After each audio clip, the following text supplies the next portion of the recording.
So today I'm happy to say that I doubled my time from yesterday. I did a little under 10 minutes today, so hopefully that means tomorrow I can do 15 minutes and hopefully keep adding 5 minutes until I reach my goal of being able to do 30 minutes, and I would like to be able to do that without dying, and then maybe add 4 minutes to it, maybe an hour, I'm not for sure.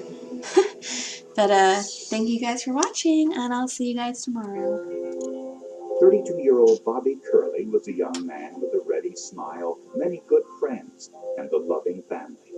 My brother Bobby, he was a fun-loving guy. He really was. He cared for his family very much, myself and his mom and my older brother Dave. He was just an all-around great guy. Bobby was a perfect brother, a great brother. Oh, God. We fished together a lot. We'd go to Canada twice a year fishing, and we'd have a ball up there. In August of 1990, Bobby married Joanne Chopak, a young widow with a 4-year-old daughter. Bobby and Joanne had been dating for about a year, following the death of Joanne's first husband in an automobile accident. I gave them my blessings. I said it was time for him to get married and have a life of his own. They had a beautiful wedding. Bob really wanted to be a nice girl and start a family and just enjoy life. And he said he really loved her. And I was very happy for Bob. The couple moved into Joanne's home on a quiet street in Wilkes-Barre, Pennsylvania. Bobby worked for the Morgan Corporation as an electrician, and in May of 1991, he and his crew started work on a major renovation project in a local chemistry lab. We go in, supposedly we were told that everything would be cleared out of the labs, there would be nothing in there. We go in a lab and there'd be bottles of chemicals here, or stuff over there spilled and that. And it was kind of, I thought hazardous. 3 months into the project, Bobby became ill. His brother noticed something was wrong when they met at a local bar one day after work. After one beer, he was ready to leave, and I asked him why. And he said he just didn't feel right. His feet were burning for some reason, and his feet hurt, and he had a hard time walking. And I didn't know what was the problem. Bobby also complained of numbness in his hands and pain in his feet. Poison. When he went to the local hospital, doctors diagnosed his illness as Guillain-Barré syndrome, a rare condition that causes numbness and weakness of the extremities. Although it can be serious, most patients recover. Bobby's condition gradually improved and he was released from the hospital. But the pain returned, this time even worse than before. He was also vomiting. He couldn't even stand up, and he had to go to the bathroom. I remember my sister and I had to literally carry him to the bathroom. Once we got him into the bathroom, he looked at me and he said, "Sue, please call the ambulance." He knew he was that sick. This time, Curly was taken to a regional medical center about 100 miles away. When he got there, he was hallucinating and had to be restrained. I thought maybe at one point that he would get better, but he never did. He got worse and worse. He couldn't sit, he couldn't lay, he couldn't do everything was bothering him. Although Curly's blood tests were all normal, Dr. Donovan had a hunch. And if he was correct, Bobby Curly was dying. Poison. What killed When you? Bobby Curly was examined by doctors in the regional medical center, his blood tests were all normal. But his doctors noticed something that had previously been overlooked. Bobby Curly was losing his hair. He had weakness and numbness in the extremities, and he particularly had burning and pain on the soles of his feet, which is a classical description of arsenic and thallium poisoning. That, coupled with the hair loss, almost makes the diagnosis. A special urine test confirmed Dr. Donovan's suspicion. Curly was suffering from thallium poisoning. Thallium is a rare and highly toxic poison which doesn't show up in routine lab tests. Before it was banned in the United States in the early 70s, thallium was commonly used in rat poison. It can take months to build up in the body before causing symptoms. Unfortunately, There is no known antidote for thallium poisoning. Well, my first thought was, could I save this patient? Unfortunately, by the time I was involved in this case and the diagnosis was being established, there was very little that can be done. And I remember him pointing to all his diplomas and everything else, his certificates on his walls, and saying, all of these can't do anything for your brother. He said, there is just nothing that we can do. Your brother is going to die. On September 26th, Bobby Curley lapsed into a coma. When there were no longer any signs of brain activity, he was taken off life support.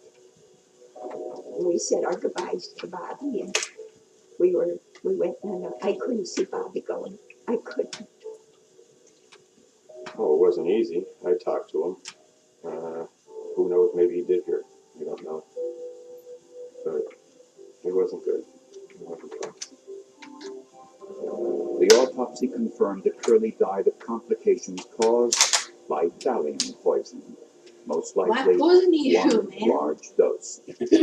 Hospital officials notified the Occupational Safety and Health Administration to see if Curley could have ingested the thallium while working at the chemistry lab. One of Curley's co-workers believed the work site was unsafe. In one lab, I found a wiping rag. It had no thallium wiping rag. Touch me and die. And I remember this was after Bobby was already sick. And I remember going to tell the other Joey and the other guys, you don't go in there anymore. There's thallium, it's heavy metal, it's poison. I don't think we should bother to be going in there. Thallium can be ingested, it can be absorbed through the skin, or it can be inhaled. So any one of those routes could give you a poisoning type exposure. To find out if thallium could have been accidentally ingested by workers in the lab, air samples were collected, counter and shelf surfaces were swabbed, and dust and dirt samples were all taken for analysis. Joanne Curley told investigators that her husband had brought home some cabinets from the laboratory which were going to be discarded. The cabinets were also tested for thallium.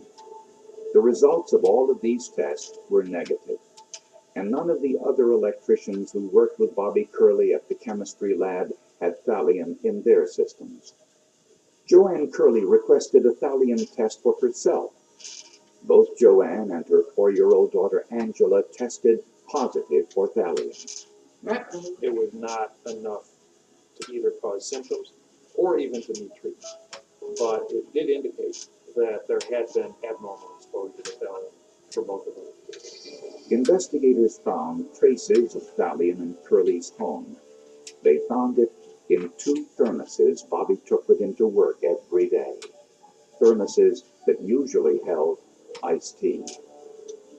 I did not know who placed the thallium in the iced tea containers.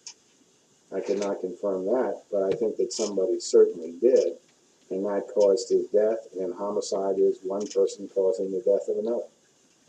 Police turned their attention to Bobby Curley's co-workers and the possibility of a practical joke gone bad.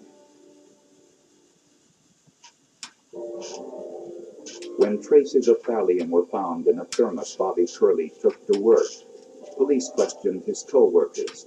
They asked me how well he got along with the other guys on the job. Was there any bad blood? Do you have any arguments? Stuff like that.